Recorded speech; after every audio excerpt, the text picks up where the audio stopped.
தடைகள் நீங்கும்படியாக நம்ம ஜெபிக்கலாம். எங்கள அதிகமா நேசிக்கிற நல்ல தகப்பன் நன்றியோடு உம்மை துதிக்கிறோம், ஸ்தோத்தரிக்கிறோம் இயேசுசாமி.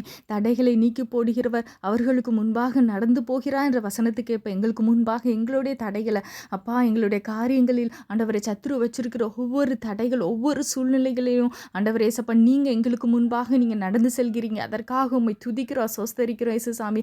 அப்பா இந்த கடினமான வேலையில ஆண்டவரே ஏசப்பா இந்த அடைப்பட்ட வேலையில எங்களுக்காக ஒரு திறந்த வாசலை நீங்க வச்சிருக்கிறதற்காக நன்றி செலுத்துகிறோம். பாதாளத்தின் வாசல்கள் அதை மேற்கொள்ள முடியாது. ஏன்னா உலகத்தையே படைத்த தகப்பன் இன்னைக்கு எங்களோடு எங்கள் சார்பில் நீங்க நின்று கொண்டு இருக்கிறபடினால உம்மை துதிக்கிறோம், ஸ்தோத்தரிக்கிறோம். அப்பா இந்த தடைகளை நீக்கி போடுகிற கிருபை நீங்க எங்களுக்கு தந்ததற்காக நன்றி. இந்த காரியத்தில் ஒப்பு கொடுக்கிறோம். எந்தெந்த காரியத்தில் எங்களுக்கு தடையாக இருக்கிறதோ அவற்றை எல்லாவற்றையும் ஏசப்பா உங்க கரத்தில் நாங்கள் ஒப்பு கொடுக்குறோம். நான் உங்களுக்காக யுத்தம் பண்ணுவேன்னு சொன்னீங்களே, எங்களுக்காக யுத்தம் பண்ணி வச்சுட்டாங்க. இயேசு கிறிஸ்துவும் ஜெபிக்க நல்ல தகப்பனே, ஆமென்.